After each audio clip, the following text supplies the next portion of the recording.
ప్రభాస్ ఈ పేరు ఒక్క తెలుగు సినిమా పరిశ్రమలోనే కాదు, భారతీయ సినిమా పరిశ్రమలోనే ఒక ప్రభంజనం. ఒక ప్రాంతీయ హీరోగా ముద్రపడి తరువాత నేషనల్ హీరోగా ఎదిగిన మన ప్రభాస్ గురించి ఈ రోజు మన టాపిక్. ఉప్పలపాటి సూర్యనారాయణరాజు, శివకుమారి దంపతులకు 1979 అక్టోబర్ 23న పశ్చిమ గోదావరి జిల్లా మొగల్తూరులో ప్రభాస్ జన్మించారు. ప్రభాస్ కు అన్నయ్య ప్రబోధ్, చెల్లెలు ప్రగతి ఉన్నారు. ప్రభాస్ కి సినిమా పరిశ్రమలో ప్రవేశం మాత్రం వారి పెదనాన్న కృష్ణంరాజు గారి వల్ల అయ్యింది. ఇతనుకున్న రెబల్ స్టార్ బిరుదునే ప్రభాస్ కి యంగ్ రెబల్ స్టార్ గా తరువాత ఇచ్చారు. ప్రభాస్ మొదటి సినిమా ఈశ్వర్. అశోక్ కుమార్ నిర్మాతగా, జేఎన్సీ పరాంజీ దర్శకత్వంలో 2002 నవంబర్ 11న విడుదల చేశారు. ఈ సినిమాలో సీనియర్ నటుడు విజయ్ కుమార్ కుమార్తె శ్రీదేవిని హీరోయిన్ గా పరిచయం చేశారు. అయితే ఈ సినిమా హిట్ టాక్ ను తెచ్చుకున్నా ప్రభాస్ కి అంతగా పేరు మాత్రం రాలేదు. 2003లో విడుదలైన రాఘవేంద్ర పరాజయం పాలైంది. ఆ తర్వాత ఎంఎస్ రాజ్ నిర్మాతగా, శోభన్ దర్శకత్వంలో విడుదలైన వర్షం కనక వర్షం కురిపించింది.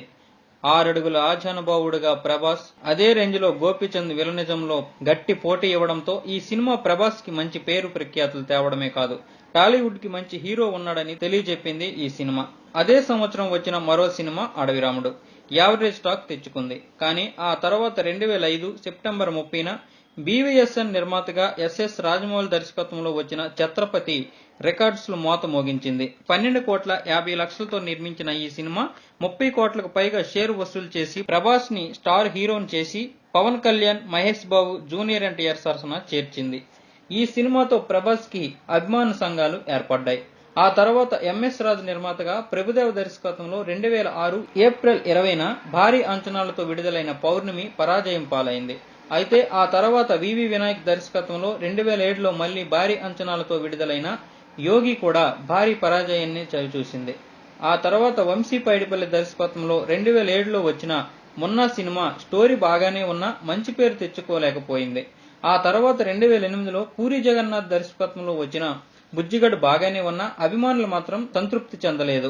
ఈ సినిమాలో ప్రభాస్ రజనీకాంత్ అభిమానిగా ప్రత్యేక మేనరిజంతో నటించి అభిమానుల్ని తన నటన పరంగా అలరించాడు. ఇందులో మరో నటులు మోహన్ బాబు ముఖ్య భూమికి పోషించారు. 2009లో మెహర్ రమేష్ దర్శకత్వంలో అనుష్క, నమిత హీరోయిన్లుగా బిల్లా సినిమాలో ప్రభాస్ తొలిసారి ద్విపాత్రాభినయం చేశాడు. ఒక పెద్ద డాన్ గా, చిల్లర దొంగగా నటించి మాస్ ప్రేక్షకుల మెప్పు పొందాడు. అప్పట్లో 14 కోట్ల రూపాయలతో నిర్మిద్దామనుకుని 20 కోట్లకు తీసుకెళ్లాడు దర్శకుడు మెహర్ రమేష్. ఇతనికి ఇది మొదటి సినిమా. అయితే 24 కోట్ల గ్రాస్ వసూలు చేసి నిర్మాత ఏఎం రత్నానికి నష్టాలే వచ్చాయి. మళ్లీ పూరి జగన్నాథ్ దర్శకత్వంలో అక్టోబర్ 29, 2009లో వచ్చిన ఏక్ నిరంజన్ లో బాలీవుడ్ నటి కంగనా రనౌత్ తో కలిసి నటించిన కలిసి రాలేదు పూరికి, ప్రభాస్ కి. అయితే ఆ తర్వాత ఏప్రిల్ 10, 2010లో బీవీఎస్ఎన్ ప్రసాద్ నిర్మాతగా ఏ కరుణాకరన్ దర్శకత్వంలో వచ్చిన డార్లింగ్ సినిమాలో తొలిసారిగా ఒక క్లాస్ రోల్ లో నటించాడు ప్రభాస్. ఈ సినిమా మంచి హిట్ సాధించింది. అయితే సరిగ్గా సంవత్సరం తర్వాత ఏప్రిల్ 21, 2011లో దశరథ్ దర్శకత్వంలో విడుదలైన మిస్టర్ పర్ఫెక్ట్ డార్లింగ్ కంటే పెద్ద విజయాన్ని నమోదు చేసింది.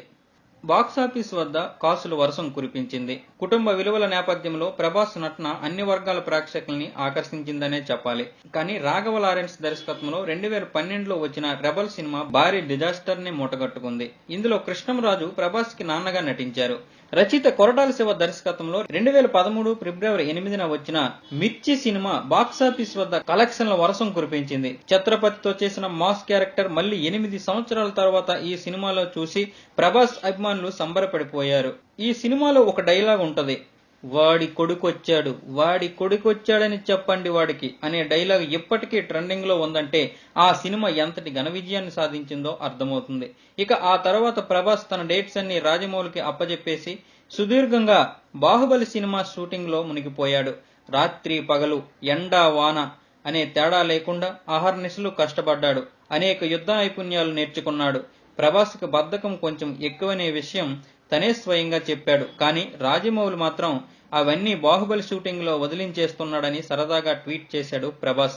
ఈ సినిమాని సుమారు 300 కోట్లతో నిర్మిద్దామనుకున్నారు. కానీ పార్ట్ 1లో కథ ముగియకపోవడంతో పార్ట్ 2 కూడా ప్లాన్ చేసి 430 కోట్లతో నిర్మించారు. ఇందులో విలన్ గా రానా, రాజమాతగా రమ్యకృష్ణ, కట్టప్పగా సత్యరాజు, దేవసేనగా అనుష్క, నాజర్, మరో ముఖ్య పాత్ర తమన్నా నటించారు. ఈ సినిమాలో బాహుబలి తర్వాత కట్టప్ప పాత్రకి చాలా మంచి పేరు వచ్చింది. ఆ తర్వాత రాజమాత పాత్రకి అంతే పేరు వచ్చింది.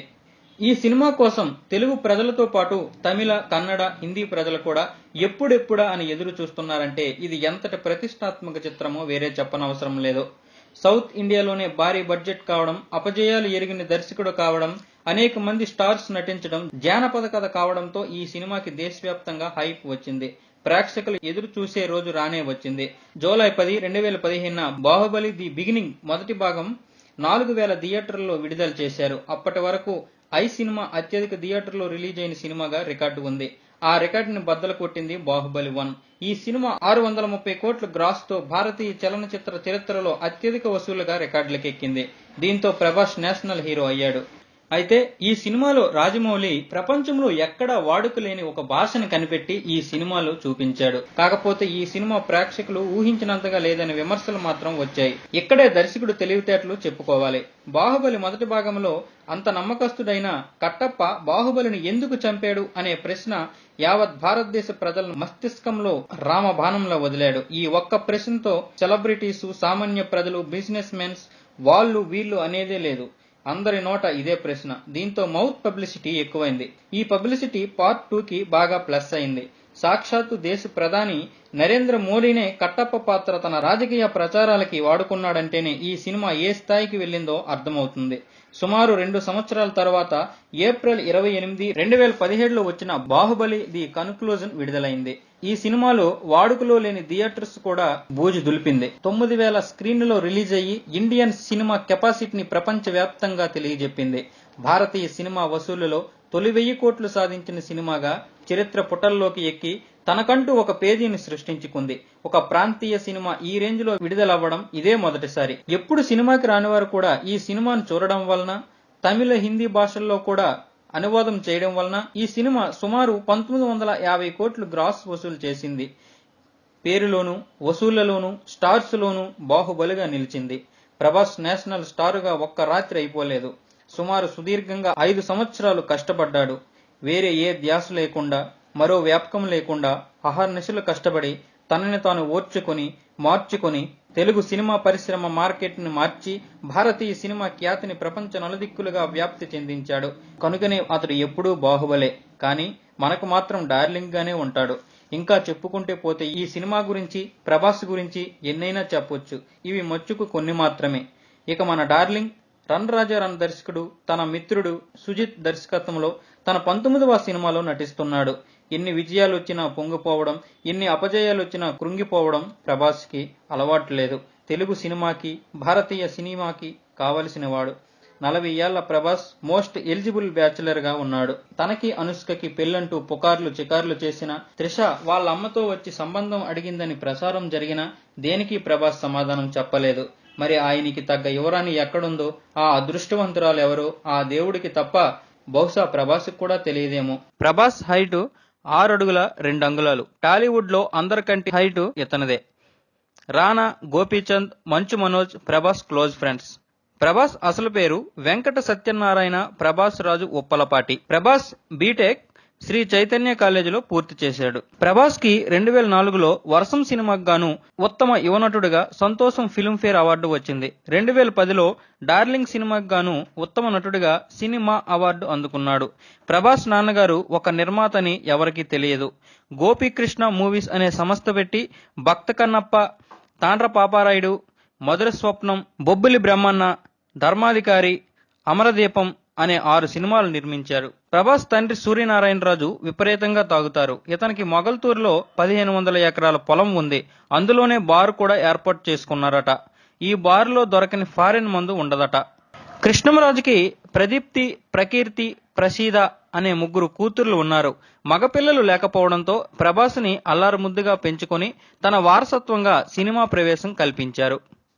ఆయన మరెన్నో విజయాలు అందుకొని భారతీయ చలనచిత్ర రంగాన్ని ముందుకు తీసుకెళ్లాలని కోరుకుందాం. Hi, this is Roja. For more interesting updates, please subscribe Country Thoughts. Hi అండి, నేను మీ Fun Bucket Bharat. Please subscribe to Country Thoughts. Hi అందరికీ నమస్కారం, నేను మీ Madhupriya. Please subscribe to Country Thoughts YouTube channel. Hi friends, నేను మీ Divyanani. Please subscribe Country Thoughts. Hi అండి, నేను మీ Fun Bucket Bhargav. Please subscribe to Country Thoughts for more interesting updates. కింద గంట ఉన్నది కొట్టియండి.